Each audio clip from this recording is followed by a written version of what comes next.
Uncle Tom's cabin என்பதையாவது பிள்ளைகளுக்கு நீங்கள் கொண்டு போய் சேர்க்க வேண்டும். அது ஒரு கதை. ஹாரியட் பீச்சர் ஸ்டோவ் என்கிற பெண்மணி எழுதியது. அந்த ஸ்டோவ் என்கிற பெண்மணி கண் முன்னால் பார்க்கிறாள். வெள்ளையர் ஆதிக்கத்தின் கீழே கருப்பர்கள் அடையக்கூடிய அவமானங்கள், இழிவுகள், கொடுமைகள், விலங்குகளை விட கேவலமாக நடத்தப்பட்ட நடவடிக்கைகள்,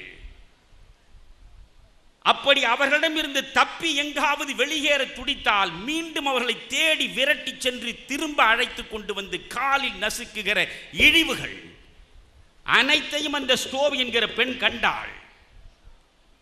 அதை ஒரு நாவல் வடிவத்தில் அவள் கொஞ்சம் கற்பனையை கலந்து எழுதினாள். அதுதான் அங்கிள் டாம்ஸ் கேபின், டாம் மாமனின் குடில் என்று தமிழிலே சொல்லலாம்.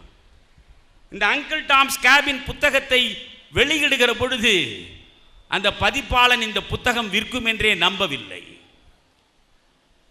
சரி, எப்படியும் பார்க்கலாம் என்று 5000 புத்தகங்களைத்தான் அவர்கள் முதலில் அச்சிட்டார்கள். புத்தகம் வெளியே வந்தது. முதல் நாளிலேயே 3000 புத்தகம் விற்றது. அதற்கு பிறகு 15 லட்சம் புத்தகங்கள் விற்றன. அமெரிக்கா முழுவதும் அங்கிள் டாம்ஸ் கேபின் பற்றி தான் பேச்சு. இந்த புத்தகங்களை அச்சிடுவதற்கே 8 புத்தக அச்சுக்கூடங்கள் இரவு பகலாக வேலை செய்தன. 3 காகித ஆலைகளிலே இருந்து தொடர்ந்து காகிதம் வந்து கொண்டே இருந்தது. லட்சக்கணக்கில் அந்த புத்தகங்கள் அடிக்கப்பட்டது. அமெரிக்கா முழுவதும் அந்த புத்தகங்கள் சென்று சேர்ந்தன. அதன் விளைவு காலில் மிதிக்கப்பட்ட கருப்பர் இனத்திற்கு விடுதலை கிடைப்பதற்கான உணர்ச்சி அந்த புத்தகத்தின் மூலம் உருவெடுத்தது. அதனால்தான் அப்ரஹாம் லிங்கனே அமெரிக்காவின் அதிபராக வந்து அமர்ந்தார்.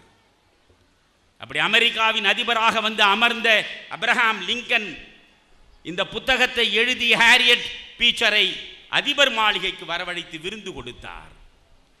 அந்த பெண் அந்த அதிபர் மாளிகைக்கு உள்ளே நுழைகிற பொழுது வாசலில் நின்று வரவேற்று அப்ரஹாம் லிங்கன் சொன்னார், 4 ஆண்டுகள் அடிமைத்தனத்திற்கு எதிராக மாபெரும் யுத்தம் நடத்தப்படுவதற்கு அடித்தளத்தை அமைத்து கொடுத்த புத்தகத்தை எழுதிய சிறிய மங்கையே வருக என்றார். சாதனை பெரிது, ஆனால் வடிவத்தில் அவள் சிறியவள். ஒரு புத்தகம் அமெரிக்காவில் வெள்ளையனுக்கு சமமாக கருப்பர்களை கொண்டு வந்து சேர்த்தது.